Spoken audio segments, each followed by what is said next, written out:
Nous tous connaissons le gouverneur Floride là, qui c'est Ron DeSantis. Eh bien, mais c'est pas décidé by vague sous dossier immigrant qui est illégal dans Floride là, n'a causé masse déportation. Côté monsieur a peine si en nouveau loi contre immigrant qui est illégal dans Floride. Loi monsieur a peine si causant pile immigrant en préparation pour quitter state là et en pile monde fait connaître est-ce que c'est monsieur qui chom parce que d'après mon yo chom gen tan ralenti sous dossier masse déportation. Eh bien, Ron DeSantis a peine si en nouveau loi qui mettait restriction puis servait sur immigrant qui est illégal dans state ça. Loi ça qui fait partie politique gouverneur pour renforcer la sécurité sous frontière à appliquer mesures contre immigrants sans papier mettez plusieurs dispositions qui a un gros impact sur communauté immigrants dans Floride. Point clé dans la loi, c'est créer une commission pour renforcement immigration, une nouvelle commission qui pourra superviser l'application de la loi immigration et puis travailler avec l'autorité fédérale. Moun qui entre ou soit arrêté illégalement dans Florida, a fait face ak sanction légale puis sévère ça veut dire depuis ou légal dans state Florida yo kembo y a pas arrêté et puis grand pile chance pour yo déporter et gouverneur a retiré n'importe officiel qui pas mettre en application nouveau mesures loi ça retire avantage tarif université pour étudiants sans papier élèves sans papier qui gradent dans l'école secondaire dans Floride pas capable bénéficier des tarifs université qui te kon permettre yo payer puis bon marché punition puis sévère pour crime qui commettent pas immigrants sans papier dans Florida crime grave qui commettent pas immigrants illégal dans Floride kamene yo dans punition la mort loi ça joue un gros support dans mitan membre parti républicain yo ak défense et sécurité frontière qui croit que loi ça va aider yo diminuer immigrants qui sans papier dans état Floride mais cependant li tout soulever gros critique dans mes défenseurs droit immigrants yo qui déclare que li ka mène dans violation droit moun ak créer plus peine dans communauté immigrants yo loi ça c'est pas seulement une attaque sur immigrants yo mais li ka mettre en pile famille en danger et puis craser la vie jeune étudiante qui était déjà intégrée dans société ya. Et d'après analyse yo nouveau loi ça ka gen gros conséquences sur population immigrant yo dans Floride surtout pour travailler agricole, étudiants sans papier ak famille immigrants qui pas gen statut légal clair dans état Floride, li ka créer plus difficulté pour immigrants joindre accès ak éducation, service public ak sécurité et puis travail. Mais comme réponse, plusieurs organisations immigrants a préparé action légale contre état pendant plusieurs activistes planifient manifestations contre loi. M'pral ba nou tan de déclarations de DeSantis là, mais avant moi ba nou tan del qui te m'pencher sous sujet ça qu'a fait d'actualité sur tout réseau qui c'est TikToker yo qu'a plaint parce que yo gen milliers de dollars pour yo payer ARS tout côté ou passer son seul bagay qu'a parler. Mais c'est dans l'année 2025 là, gen gros plaint ça sur tout réseau yo, mais toute année 2023 pas de jam gen bat bouche parlant pile ça yo. Parce que TikToker ça yo qu'a plaint dans moment, yo t'a vivant dehors des États-Unis, c'était diaspora qui te kon risquer utiliser information personnelle yo pour gérer ça pour yo. Mais normalement dans pays États-Unis de pour travail, faut couper taxes. From 1099 TikTok voye pour nous li vinn ak yon total l'argent que nous fait pendant 12 mois yon année ça pas veut dire c'est tout comme ça nous gen pour nous payer ARS nous gen pour nous chercher un professionnel qui compte fil taxe qui pour aider nous comprendre gérer situation ça yo ak nous par exemple si nous te rentre $60,000 pour année nous capable gen $10,000 pour nous bail ARS $10,000 ça capable diminuer par rapport à dépenses nous te fait soit dans tapoter dans contenu vidéo parce que téléphone c'est acheter le trépied lumière background ak l'autre dépenses nous fait nous pas obligé à faire que nous sauter pour ça c'est pas déporter ou pas le déporter nous parce que moi grand pile dans nous qui paie ça fait les n'apporter l'argent comme ça li important pour nous faire économie pour nous payer ARS parce que dès pour pas déclarer c'est les soit dans problème bien que TikTok déjà voyez faut dans by ARS c'est pas seulement TikTok mais c'est toute plateforme tant que YouTube Facebook ak l'autre nya là nous dans réalité à côté en pile dans nous c'est diaspora qui te kon gérer ça pour nous avant nous te venir ici les diaspora yo fait ça pour nous c'est pas un avantage ça au contraire li nan désavantage parce que pile bill yo te kon paye qui pas trop cher qui vient monter en pile bénéfice yo perdu petit yo vinn pas ka bénéficier rien encore cause des charges ça yo te kon mettre sous do yo parce que son travail normal lié et si les taxes rivé nous te kon plein ak moun qui te kon a prend comme pour nous yo kounya nous dans réalité n'a comprendre n'après toute bagaille mais ça pour nous père vraiment en pile nous pas parler de lui parce que nous ka prend prison pour lui et yo quand même déporter nous qui ça lié c'est dans moment nous t'a fait comme ça yo et puis nous te toujours qu'on a bénéficié aide l'état tant qu'on kat manger médiquer l'argent cash ak l'autre bénéfice c'est ça yo pour nous payer parce que nous ka prend prison pour ça parce que après taxe nous mettre préparer nous ak ça yo parce que ça yo vendre parce que y a voyer bill comme ça yo pour nous kat manger médiquer ak l'autre aide l'état nous te kon bénéficier et si pas prend bonheur ou prend bas code pays c'est vrai li offre yon paquet opportunité mais comme ça tout faut qu'on batte pour pas prendre en piège en tous les cas tête chargé bagay yon plus problème pas fini nous entre tout de suite dans déclaration Ron DeSantis là entendez toute belle team de CTV moi yo Good afternoon. Florida leads the way yet again, as we have done on issue after issue over these many years. We are here again, doing it again, on doing everything we can to end the illegal immigration crisis in this country once and for all. We here in Florida have a responsibility to be strong partners with the Trump administration as it seeks to restore the rule of law, remove illegal aliens from our communities, and protect public safety. Today, the Florida legislature has passed the strongest legislation to combat illegal immigration of any state in the entire country.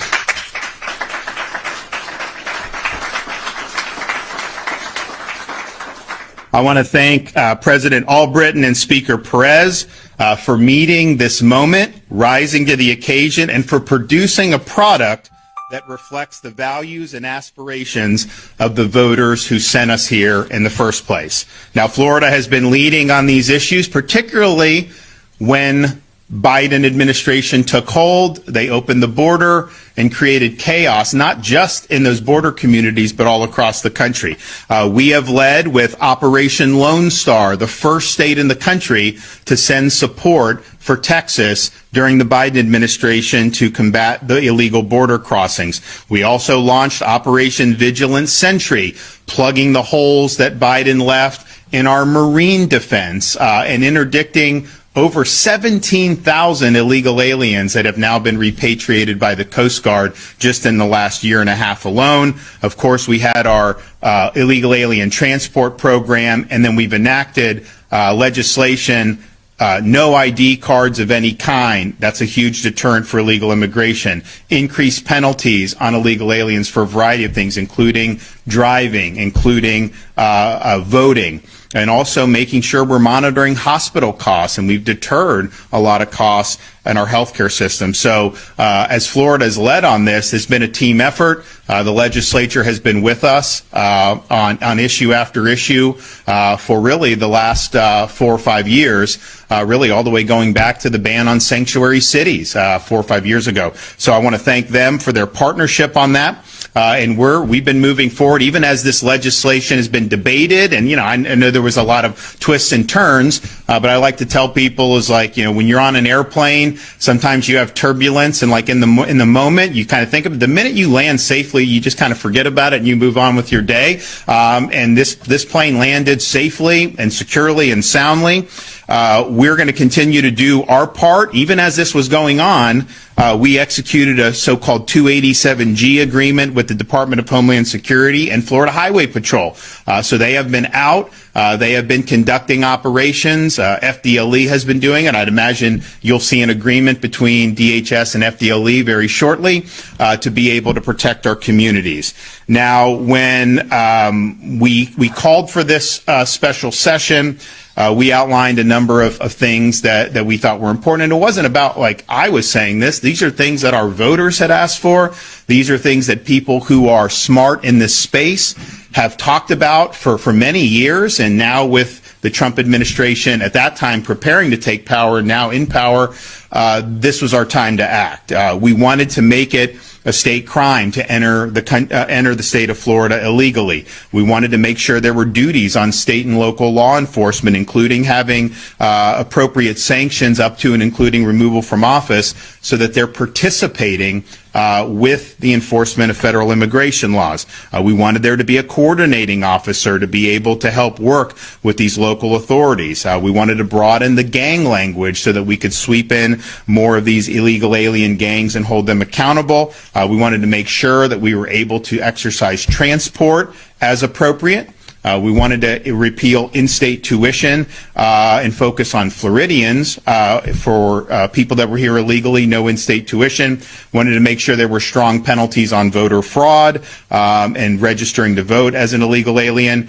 We wanted to police and deter the remittances, and we wanted to end the practice of catch and release, where you have a dangerous criminal alien get arrested and then immediately released back onto the street by our justice system. And I'm happy to say that of those key policies, virtually all of them are reflected in the legislation that was passed by the legislature today. So the voters who have been talking to me about this for many, many years, who wanted to see very swift action, just know that what the legislature did today, that answers the call. This is what you asked for.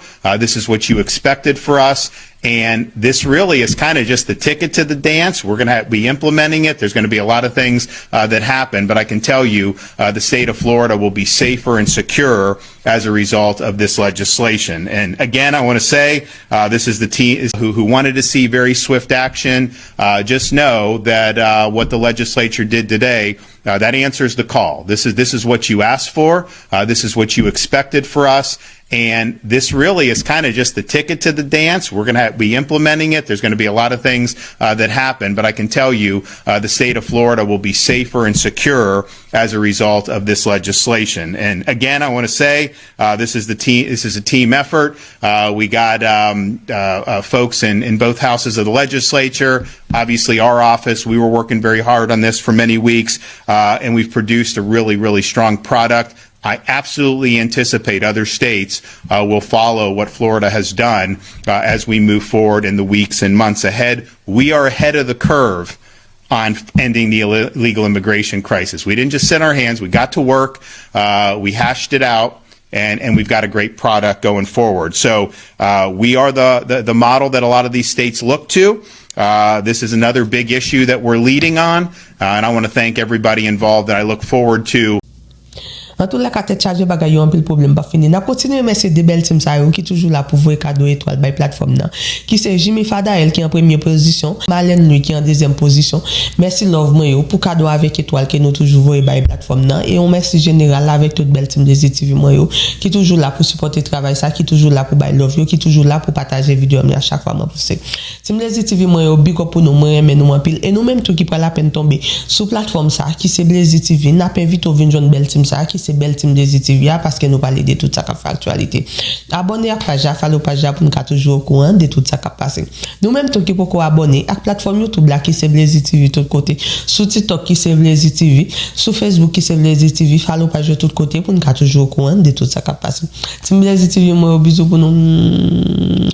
Oui, Team Blazy TV moi vraiment désolé pour vidéo me mettre l'autre jour histoire d'am nan te partager avec nous parce que moi pile nous notre a fait commentaire nous dit nous pas comprendre rien dans ça dame n'a dit je me t'a fait mal nous connaît m'enrhumé je me t'a fait mal battre ka fixer quand trop ça fait me battre répondre nous mais me répondre nous dans vidéo moi vraiment désolé si nous pas comprendre façon dame nan t'a parler bon nous connaît les moun nan get trop anglais dans bouche li ou bien si moun nan te ici depuis l'était petit ou bien bah ça so nous connaît like capable chopper Carola capable est-ce que nous comment ça me dit on comprend Carola capable chorlo na boche c'est about pour nos bat pour nous comprendre c'est Carola bon moi même tendre dame non moi tendre très bien bot moi ouais non pas tendre très bien bot moi même moi tendre très bien tout le cas tu me ba yo tu me Gen cause timayo, gen cause timayo, gen cause timayo.